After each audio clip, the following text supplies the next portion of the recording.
What's going on, guys? What's going on? Combat Coffee. Paulie Malignaggi here from Pompano Beach, Florida. You're not in Cafe Brooklyn. Sportivo. Around Brooklyn, but you know, we still got Cafe Sportivo. We got Cafe Sportivo on 18th Avenue in Brooklyn, and we got Cafe Sportivo here in Pompano. Same exact name, friends with the fellas, same exact kind of place. You know how it goes. You know how it goes. Neighborhood coffee shops, you know how they. This is where everything. This is where the magic happens over here, especially in the back rooms. What's going on in the back rooms? We can't talk about it on the air. How's everything been? I haven't seen you in a sec. I'm good. Everything's been good. I've been doing a lot of work at Pro Box. Listen, next week was a big week. We got Wednesday night fights on Pro Box TV at proboxtv.com and on the app, on the YouTube channel. Then we got, actually this Saturday night, we got a show we're doing on Pro Box. This Saturday, we're doing fights. Samson Lakowicz, everybody, any boxing fan should know Samson Lakowicz.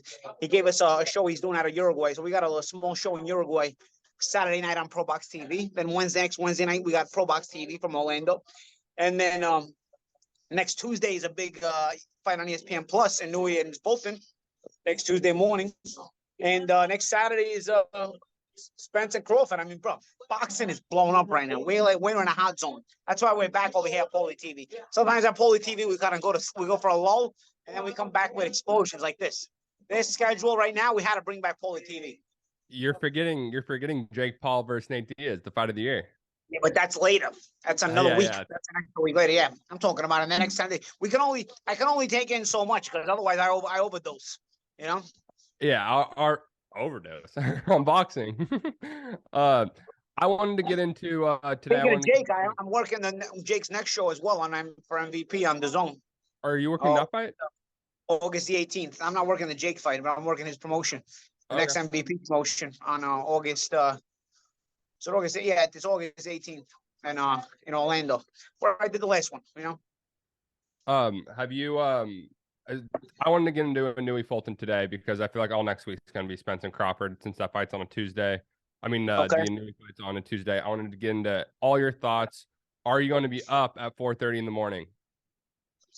Absolutely. You're nuts. The question is, will I have gone to sleep yet at 4:30? It's not that I'm going to be up. Will I have gone to sleep yet at 4:30? Or will I go to sleep after I watch the fight? That remains to be seen. But either way, we're definitely not going to miss that one. We're definitely not. Actually, we're thinking about over at Pro Box. We're thinking about doing some kind of watch party. We're working on it. We may do some kind of watch party with me over at Pro Box. So you guys might want to tune in. If anything, I'll be with Chris Algieri, and we might do it together. I don't know. We'll see. What are your first impressions? It's an early rising though. You know, 7 a.m. main event on the East Coast. 4:30 a.m. the card starts on the East Coast. Oh, 4:30 the card starts. Okay. Boom. That's how it goes. Boom. 4:30 a.m. Tuesday morning. So what are your first impressions? My impressions are it's a good fight. What impressions are you gonna have with this fight? What complaints can you have of this fight? I don't understand. Here's the thing. Fulton is a young, fresh slickster. So maybe on paper, the most dangerous guy, because Donaire was the most dangerous guy when he fought, but Donaire was a little long in the tooth, despite the fact that he was very dangerous in the first fight.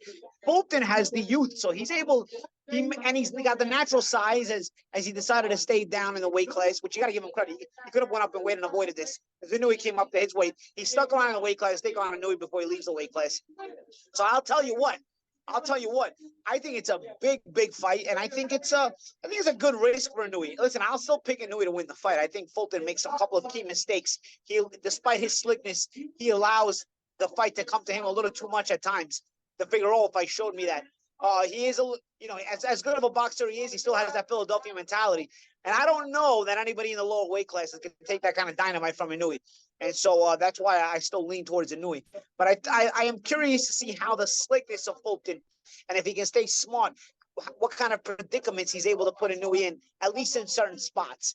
One thing I'm looking at, though, actually two things. There's two big keys I look for, and as far as habits both of these guys have that can be taken advantage of by the other guy. For Fulton, a lot of times when he doubles and triples up his jab, he's on the front foot. He gets on the front foot when he doubles and triples up his jab. You don't want to do that against a good counterpuncher. like Inoue, who counters both with the counter right hand and the counter left hook. You get on your front foot, you're there to be hit with those counters, and Inoue can do damage with both of those counters. On the flip side, Inoue never starts punching until he does this with his hands. Inoue will chase you down, but he won't. It will chase you down, and his hands will be here. His hands will be here. But when he's gonna punch, he puts his hands here. Then he punches. So he gives you a little bit of a tell. Once he gets going, don't get me wrong. Once he gets going, don't get me wrong. He's got the triple hook. I mean, he does a lot. But Yeah. what I'm saying is he doesn't get any of it off unless he does this first. So he gives a little bit of a tell. And for an athletic fighter like Fulton, can he take advantage of that where you hit him with a pot shot and you make him pick up his feet again and he's not able to set? Don't get me wrong. Once Inoue does get off, he doesn't have to have his hands up here. Once he gets off, he's throwing from all over the place. But when he starts, his hands are always here. Always. It gives you a little bit of a tell. So those are two key habits both of these guys have that the other guy can take advantage of. Fulton's habit of getting on the front foot when he doubles and triples up his jab, which is a dangerous habit, and Inoue's habit of putting his hands home before he starts punching and never actually punching from where he's got them in that moment. Even when, no matter where they are in that moment, he's got to put them back here when he gets to you. And that is a tell that an athletic fighter like Fulton may be able to take advantage of. So I'm going to be looking for those things in the fight as well as obviously so much else, but a good fight nonetheless. How much of a Fulton size is going to be a problem for Inoue? I think Fulton only uses his size pretty much when he's going to be smothering. A lot of times when Fulton runs out of weight, runs out of space, he smothers a lot. He kind of bum rushes you a little bit with his body. I think that's where he can maybe take advantage of having the bigger physical frame. But otherwise, he's not a physical fighter. He's more of a boxer, so I don't think his physical size is going to play a factor offensively. But I think in his ability to protect himself when he gets trapped, he may be able to smother and push Inoue off of him in that smother and bump him off a little bit because of the naturally bigger size that he has. I think that's where the physical size will come into play, only in those moments. I don't think it'll come into play in an offensive manner. I don't think Fulton is that kind of fighter. How do these styles match up to you? Match up well. I mean, these are the two best guys in a weight class.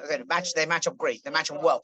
I'm looking to see, because every time you think he's going to get tested, he raises the bar a little bit more. So this is one of those raise the bar moments where is Inoue finally going to get tested a little bit more, or are we going to have to keep raising the bar with Inoue because he's going to get another blowout win?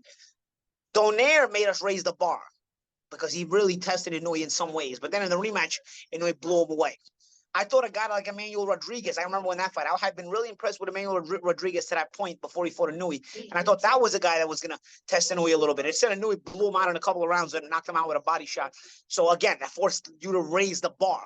Is Fulton going to show us that there is a ceiling here for Inoue, or are we going to have to keep seeing Inoue raise the bar because he's going to be this much better than Fulton as well? That's the question, but it's a legitimate question because Fulton is good enough.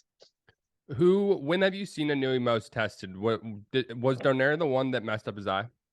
Yeah. Donaire was the first Donaire fight, because in the second Donaire fight he blew him out in 2 rounds. So the first Donaire fight was the one where we've seen him the most tested thus far, and that was a very he won the fight, but it was a fight where he had to dig down and show a little bit more than he had shown before. This is a fight here with Fulton where you at least have to have in the conversation that he may be tested a little bit more. Doesn't mean he guaranteed will, but I think Fulton, you can certainly make a point here, which is why people are excited about this fight, that you can certainly make a point where Fulton is a guy who's going to show us if Inoue has a ceiling or if the bar has to keep getting raised, because we don't know what the ceiling for Inoue is. This is really a fight where we can really see a lot, And okay, so his initial injury, it was a hand injury, correct? Inoue, because the fight was supposed to be in May.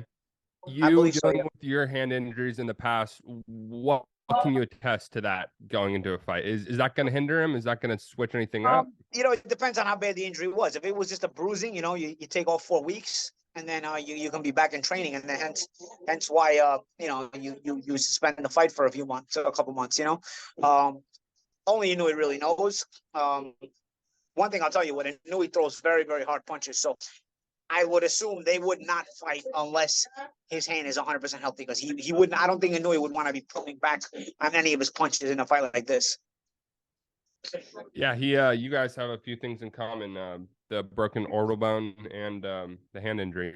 But Yeah. I guess the power difference maybe might be Yeah, well, the common denominator. I couldn't have everything off in Inoue, but yeah, he has that. But honestly, I don't think either were as bad because I needed surgery on both the orbits and the hand injuries. Doesn't seem to me like Inoue has had surgery on either the orbit bone after the break, nor the hand injuries surgery. Is there a difference between Miguel Cotto breaking your orbital bone and Nonito Donaire breaking it? No, not necessarily. It's just a matter bone? of the kind of break you have. Some breaks are completely broken and sort of ruptured, and therefore you need surgery. And some are just basically cracked, and the structure of the orbital bone remains, and therefore you don't need surgery. You just need to rest it and fix it. You'll let it get fixed. But if the structure of the orbital bone has been shifted, then you need surgery. Otherwise, you're going to wind up with a droopy eye. That's what they told me, and that's why I needed surgery. And that's why some guys need surgery and some guys need surgery, some guys don't. But otherwise, you wind up cockeyed. Where you're looking one eye's on third base and one eye's in the dugout. He's kind of got that a little bit. He's kind of got something. I mean, if you don't take care of those kind of cool. injuries, or even retinal injuries, for example, if you don't take care of those things, that you have a risk of winding up like that. So that's why I needed that surgery, and that's why some guys, even Kell Brook, got the surgery. I think Billy Joe Saunders got the surgery, but then there are other situations Billy Joe where there was no should surgery. probably have gotten the surgery. I remember Chris Algieri told me he didn't get surgery, and he broke his orbital bone with a Provodnikov. I don't think Inoue got surgery after the orbital bone break with Donaire. So it depends on the kind of break you have that may require surgery or may not. But either way, bro, they ain't comfortable. I'll tell you what, they definitely ain't comfortable. I'll say the layoff for Fulton, 13 months. Is there going to be rest? There's always rest, right? I don't think it's good for a slick timing level boxer to have a long layoff, because when you're a timing fighter, you want to stay active to keep those reflexes sharp. But hopefully for him, he's been in the gym. That's the only thing you can really ask for. I think timing fighters need to stay more active than other kind of fighters, because their ability to time shots and their reflexes are need to be kept working so that they stay sharp. But we'll see. Will this be the best win for both these guys? I believe so. I mean, Fulton has a good win over Figueroa. Controversial as it was, it's still a good win. And I think Inoue has a great win over Donaire in a great fight. But I think Fulton, being younger and fresher and bigger, presents that as a viable kind of victory, where it's maybe even bigger than the Donaire fight. Again, I'll say this again. I thought Emmanuel Rodriguez was a very impressive fighter, and the way Inoue got rid of him, people kind of forget about it and just talk about the Donaire fight now, because Rodriguez didn't test Inoue at all. If Inoue does to Fulton what he did to Rodriguez, it would be really, really shocking. But then again, I was very surprised when Inoue handled Rodriguez the way he handled him. Few more things. Just wanted to pick your brain on the counter punching. Both of these guys are counter punchers and to the body. How big of a factor is that going to be? I know it's always a factor in a fight, but I think it's a very big factor. Inoue has knockouts to both the head and body, so people are thinking about his head power, head punching power to the head. I said head power. Pause. Punching power to the head, but but nonetheless, he's sneaky with the body shots. I mean, when he gets them in there, guys go. I mean, he's got several knockouts with body shots.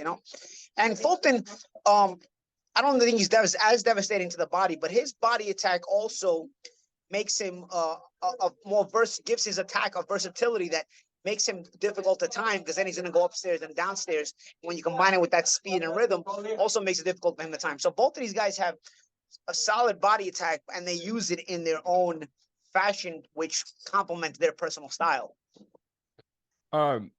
Yeah, I mean, I've only watched the Donaire fights. I haven't seen a Fulton fight. I know he fought Adam a long time ago. I think it was like Adam's fourth fight, which is crazy. I wanted to ask you, Japan. You've been to Japan. Was it for fighting? No, I was in Japan for a vacation, but then I wound up training out there for the whole week, and I ended up sparring and doing all kinds of stuff. I was on vacation, but then I got a call for a fight while I was out there. It was the end of my career, so I ended up training out there for a week. Very cool place. Awesome fight gym atmosphere as well. I trained in the Tekken gym. I sparred Kamagai, Yoshihiro Kamagai the week I was there. I remember. Awesome culture. I mean, I can't speak well enough about Tokyo and Japan. I really enjoyed it. Have we seen an American fighter go over there in this capacity to fight one of their biggest stars? I remember 20 years ago, Jose Navarro. Japan used to have a big New Year's Eve card every year, And Jose Navarro, who is a flyweight, again, smaller weight classes, he was a 2000 U.S. Olympian from California, from L.A. Oh, really? And he gotten some good hype, Jose Navarro. And he fought for the world title in Japan on New Year's Eve. I think it was New Year's Eve 03 or 04, maybe even 05. I'm not sure. Around then, though, it was a while ago. And he had a very controversial decision loss out there. And it was pretty much universally recognized that he was robbed, So, of course, anytime you go into a different country, you are taking that risk if the fight does go to the scorecards.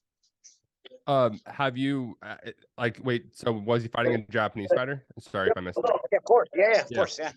So it hasn't really, the only guy that was going to Japan and not fighting Japanese guys was Mike Tyson. Yeah, he was a different level of superstar. Like you just put him anywhere and everybody would have just showed up and watched him. The Tyson mystique in that time was unbelievable. But other than that, yeah, you were going to Japan, you were fighting a Japanese fighter. How is that going to affect Fulton? I mean, I feel like the Japanese are just nice fans. They're not the same as Texas I fans. tell you what, the Japanese culture is not rowdy. So, and the very least, there won't be any disrespect. Yeah. But still, if you get robbed, it's the most disrespectful thing for a fighter anyway, right? So, I mean, we'll see. I mean, we'll see if it even comes to that, if it goes a distance and all that other stuff. But yeah, I mean, anytime you're in a foreign country, you always are a little bit, it always lays in the back of your mind. I'll be honest with you. I'll tell you what, my mentality when I went to Ukraine and fought Senchenko was, forget about robbery or no robbery. Odds are they are going to rob me if I do well. But you know what? Let me just put on my best performance. Don't think about the decision. Don't think about the outcome. Think about doing the job and doing the best job you can. Think about impressing people with just how good I am. Make people say, wow, that kid could really fight. I took the win and loss part of the fight completely out of my mind because it was so out of my control that I didn't want it to stress me. And I wish I would have probably had this mentality in other fights, but every other fight I couldn't get myself to get myself that mindset. But because I knew it was so out of my control in a foreign country, and that fight, I just decided to took all the pressure off myself and said, just train to be the best fighter you can be. Forget about winning and losing. It doesn't even matter. You're there and that's it. Just do the job, do the best job you can and be impressive, because that's what, you really want to stick out in people's minds. And I think that's a great mentality. It works so well for me because you take all the stress of yourself off of yourself as far as, I got to win, and you just go out there and you just perform because when you're your best, no matter what, you're going to be happy with yourself. Even if you win or lose, if you perform your best, that's all you can ask of yourself. And it's hard to get the best of yourself when you're distracted with thinking about if I'm going to get robbed or what kind of politics are going to be there. So if you're able to just go out there and say, forget about all the politics, forget about all the decision stuff, forget about the judging, forget about the refereeing. Let me just go out there and fight my best fight. I'm going to be the best I can be. I'm telling you, it's a lot less weight on your shoulders because if you're asking of yourself to be the best you can be, you're asking something of yourself that's possible. It's something very possible. Getting the best of yourself is something very possible. And it's something really good you can focus on. And that's what I would think Fulton is supposed to be focusing on right now. Forget him, none of the other stuff that has out of his control. Easier said than done, don't get me wrong. But that's if Fulton fights his best fight, this is going to be a very good fight. One more question before we get into predictions. I wanted to ask, what questions do you have for the Paulie TV fans about this fight? First of all, what do they pick? Who do they think is going to win? What do they think of Inoue? Do they think the Inoue hype is for real? I mean, for the most part, Inoue is a top 3 pound for pound guy on almost everybody's pound for pound list, right? He's 1, 2, or 3 on almost everybody's pound for pound list, So, is the hype for real? I mean, do they believe the Inoue hype? How good is Fulton? I mean, Fulton has been slowly making his own name, and people are hyped up for this fight, obviously, because he's obviously become made of himself a respectable reputation. I thought the Brandon Figueroa fight might have been a little bit giftish for him to get it, but it was close. To be honest with you, if Inoue beats Fulton, I would love to see Figueroa and Inoue because Figueroa is a balls to the wall guy, and I've never seen anybody be that reckless and survive against Inoue. But Figueroa's got the Figueroa family in general just have dynamite chins and they just balls to the wall guys. Even his brother Brandon, even his brother. What was his brother's name? Brandon, it was Brandon Figueroa, It's and then the Brandon. other one. It's Brandon. No, Brandon. And who's the young kid? The young one. Omar. That Fulton Omar. fought. Omar. Oh, no, Omar was the older one. Omar was the older. Yeah. Omar Figueroa was the older. Brandon is Okay. the one that fought Fulton. Okay.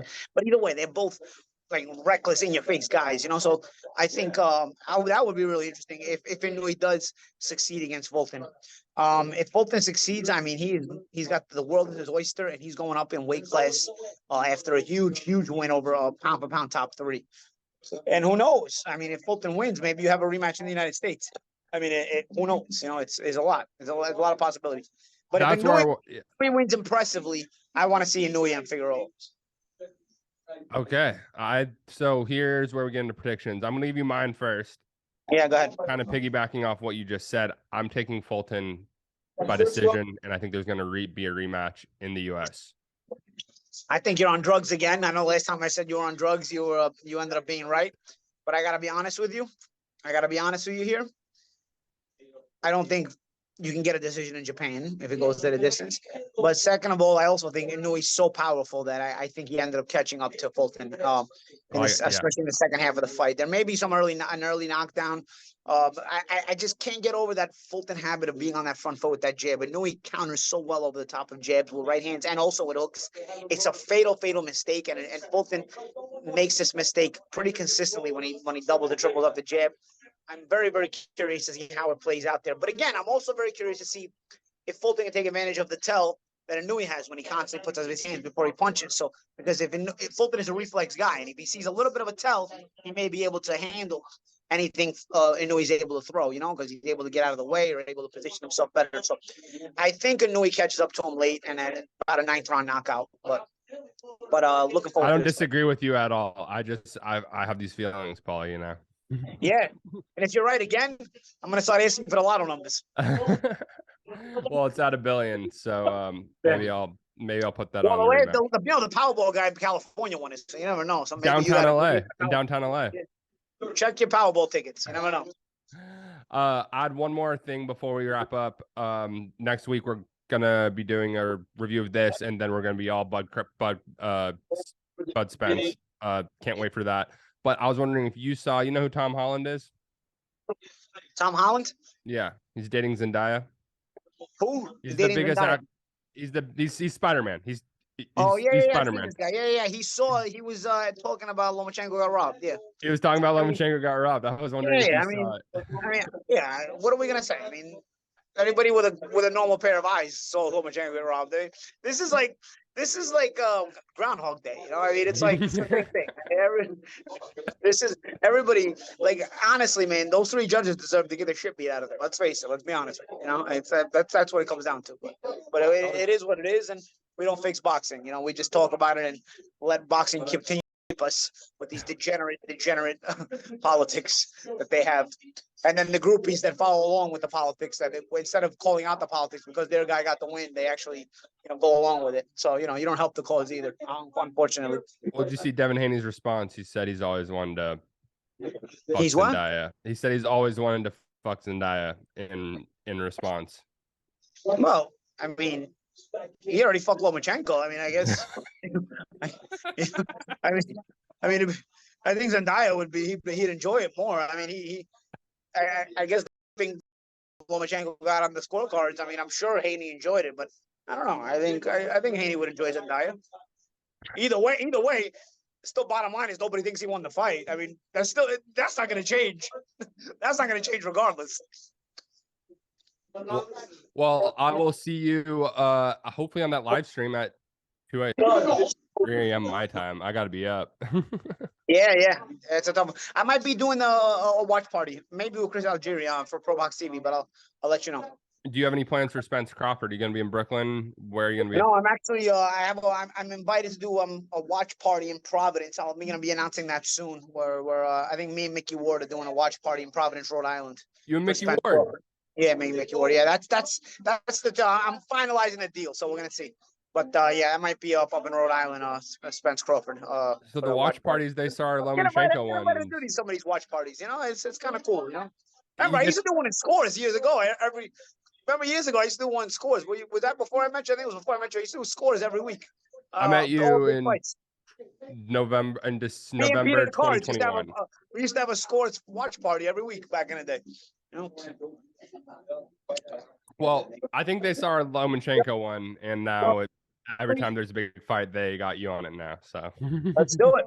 Let's do it. I'm down. But I'll keep you posted. All right, All right. Of those two, which one are you most look forward to? It's Spence Crawford or Inoue?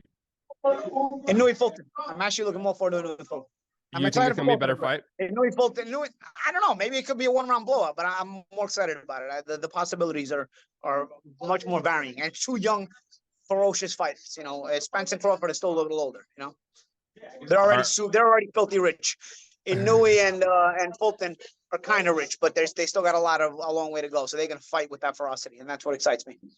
All right. Well, we will know. We'll have a lot more answers in T-minus 10 days for both these fights. So Yes, sir. sounds good. Probably this. I'm sorry if it was a little rusty. It's been a sec. I think it's been like a month since like Teofimo since we did one of these. So back and we you know when the schedule gets hot, Paulie TV gets hot. That's how we do it.